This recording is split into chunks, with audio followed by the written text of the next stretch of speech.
Iran locks down Hormuz as Trump faces a stunning new ultimatum from Tehran. Tehran lays out 6 demands for Trump as Hormuz remains firmly under Iran's grip. Iran shuts Hormuz tighter as Washington is told to back down or face the consequences. Iran puts Trump on final notice as Mujtaba moves closer to a possible deal with Oman. Our negotiations with Oman concern the determination of the transit route in the Strait of Hormuz. Establishing this route between Iran and Oman does not necessarily mean the opening of the Strait of Hormuz that is subject to other conditions. The violations of the Memorandum of Understanding committed by the United States must be compensated for one by one, and all of them must be addressed so that the Iran's Supreme National Security Council has revealed drastic new conditions for reopening the Strait of Hormuz amid the ongoing standoff with Washington. Iran said the Strait of Hormuz would remain closed until the US corrected its behavior, according to Iranian state broadcaster Press TV. Council Secretary Mohammad Bagher Zolgoda announced the conditions, with Iranian state media detailing Tehran's demands for reopening the strategic waterway. Iran's latest position turned reopening the Strait of Hormuz into a broader demand for major concessions from the United States. Iran has demanded an end to all US threats and what it calls insults to Iran's national and religious values. Tehran wants attacks on Iran and its allies in Lebanon, Palestine, Yemen, and Iraq to be permanently halted. Iran has called for the US naval blockade to be lifted and US naval and air forces withdrawn from around Iran. Tehran is demanding compensation for damage caused by what it describes as 2 imposed wars. Iran has also demanded the removal of all US sanctions imposed against the country. Tehran is seeking the unconditional release of all Iranian assets currently frozen abroad. However, journalist Barak Ravid said the conditions were demands that the United States clearly cannot accept. Barak Ravid warned that Iran's demands could leave President Trump with fewer diplomatic options and push Washington back toward a military response.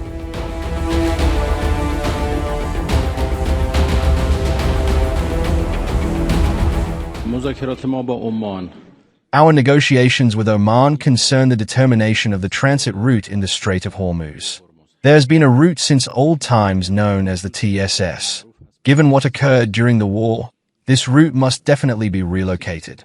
We are negotiating for a new TSS, but due to the technical and legal complexities that this route will involve, we are currently discussing a temporary route, which will naturally serve as the basis for that final route, the final TSS.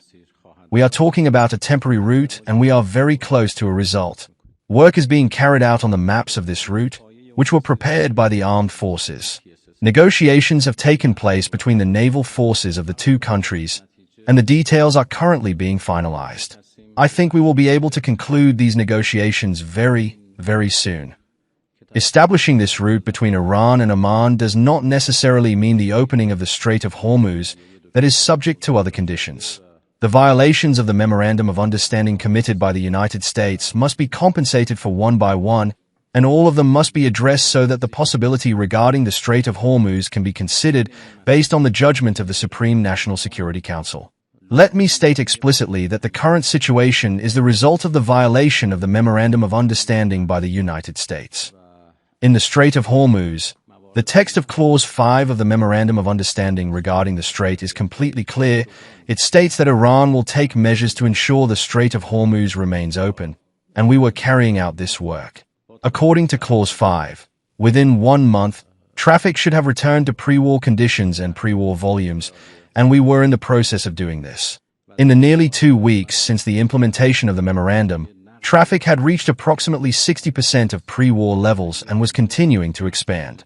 The Americans came and created new routes which, in my opinion, were aimed at questioning or undermining Iran's management of the Strait of Hormuz. It was pointed out and stated many times that these actions, opening new routes, opening new corridors, and establishing new arrangements, are contrary to the Memorandum of Understanding.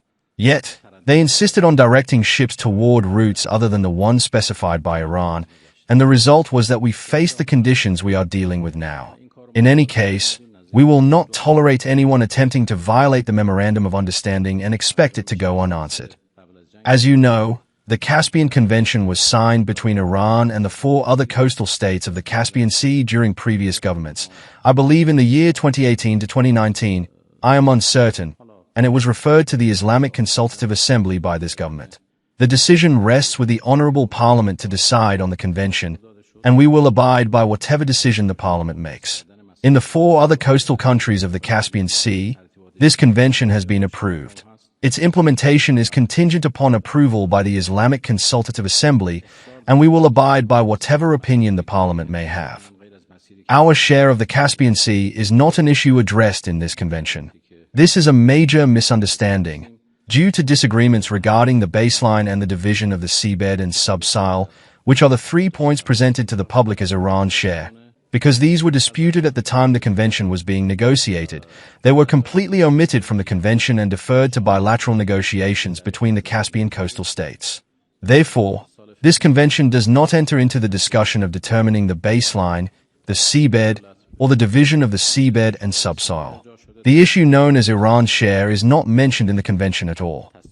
The important point is that the other Caspian Sea countries, especially Russia, insist that this convention be implemented sooner because it contains certain provisions that are in the interest of the regional countries, including the mandatory absence of any foreign military forces in the Caspian Sea.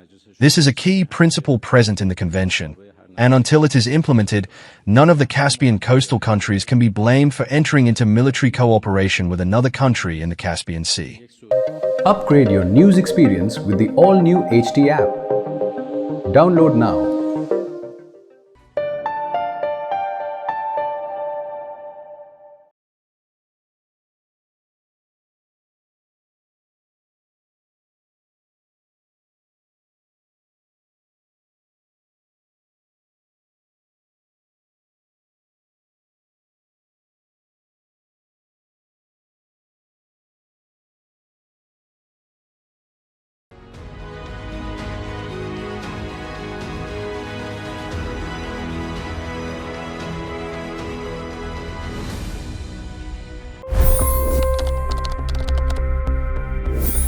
$25 crore गरीब गरीबी को परास्त करके बाहर निकले।